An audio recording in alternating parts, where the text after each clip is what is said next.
Intraday trading માટે stock કેવી રીતે પસંદ કરવા? ઇન્ટ્રાડે ટ્રેડિંગ ટ્રેડરોને સારો એવો નફો આપી શકે છે, પરંતુ ખોટી પોઝિશન નુકસાન પણ કરાવી શકે છે. આમ તો સ્ટોક માર્કેટમાં ઘણી હજારો કંપની છે જેમાં ઇન્ટ્રાડે ટ્રેડિંગ થાય છે, પરંતુ એમાંથી સારો સ્ટોક કઈ રીતે પસંદ કરવો કે જેમાં સારો ફાયદો મેળવી શકાય. આપણે જાણીએ ઇન્ટ્રાડે માટે સારો સ્ટોક જેના કારણે ફાયદો મેળવી શકાય. ઇન્ટ્રાડે ટ્રેડિંગ માટે સ્ટોક પસંદ કરવા માટે 4 પહેલું ધ્યાનમાં રાખવા જોઈએ. પહેલું લિક્વિડિટી, બીજું વોલેટિલિટી, ત્રીજું ટ્રેન્ડ, ચોથું મોમેન્ટમ. લિક્વિડિટીની જાણકારી વોલ્યુમથી લઈ શકાય છે.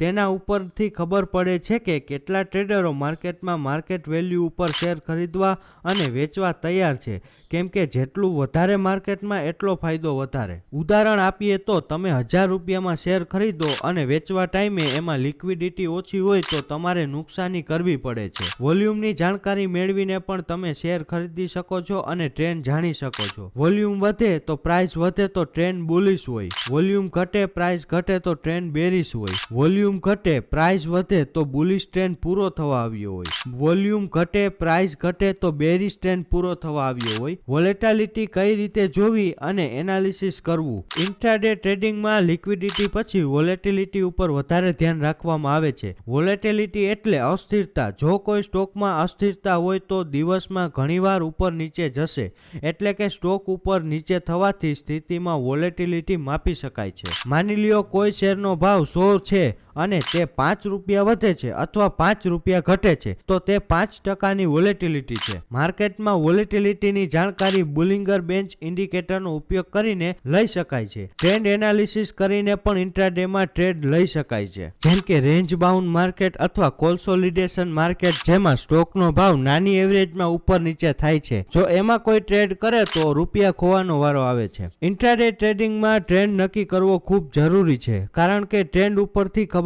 પડી શકે છે કે શેરનો ભાવ વધશે કે ઘટશે, તમારે શેર ખરીદવો કે વેચવો. માર્કેટમાં ટ્રેન્ડ માટે 15 મિનિટની કેન્ડલ અથવા 1 કલાકની કેન્ડલ પર એનાલિસિસ કરી શકાય છે. આની સાથે તમે 1 કલાકની મૂવિંગ એવરેજ જોઈ શકો છો. મોમેન્ટમના આધારે પણ ટ્રેડ કરી શકાય છે. મોમેન્ટમ એટલે માર્કેટ વધઘટની સ્પીડ. જો માર્કેટ સ્પીડ સાથે ઘટે છે તો પછી એની એક બેરિશ મુવમેન્ટ પકડાઈ ગઈ એમ કહેવાય. જો વધે છે તો એની એક બુલિશ મુવમેન્ટ પકડાઈ ગઈ તેમ કહેવાય. વધારેમાં જોઈએ તો ઇન્ટ્રાડેમાં સ્ટોક ટ્રેડિંગ કરતી વખતે તમે ટેકનિકલ એનાલિસિસનો ઉપયોગ કરી શકો છો, જેમાં ચાર્ટ પેટર્ન, કેન્ડલસ્ટિક પેટર્ન, ઘણા ઇન્ડિકેટરની મદદ પણ લઈ શકો છો. ઇન્ટ્રાડે ટ્રેડિંગ કરવા માટે ફંડામેન્ટલ એનાલિસિસની જરૂર ઓછી પડે છે, એની જગ્યાએ ટેકનિકલ એનાલિસિસનો ઉપયોગ વધારે થાય છે. આ રીતે આ બધા પહેલુંને ધ્યાનમાં રાખી અને તમે તમારી રીતના એનાલિસિસ કરી અને ઇન્ટ્રાડે માટે સ્ટોક પસંદ કરી શકો છો. પણ એક વાત ધ્યાનમાં રાખવી કે ઇન્ટ્રાડે ટ્રેડિંગ કરવું જેટલું ફાયદાકારક છે એટલું જોખમી પણ છે. તમારા જોખમ લેવાની ક્ષમતાને ધ્યાનમાં લઈને જ ટ્રેડિંગ કરવું.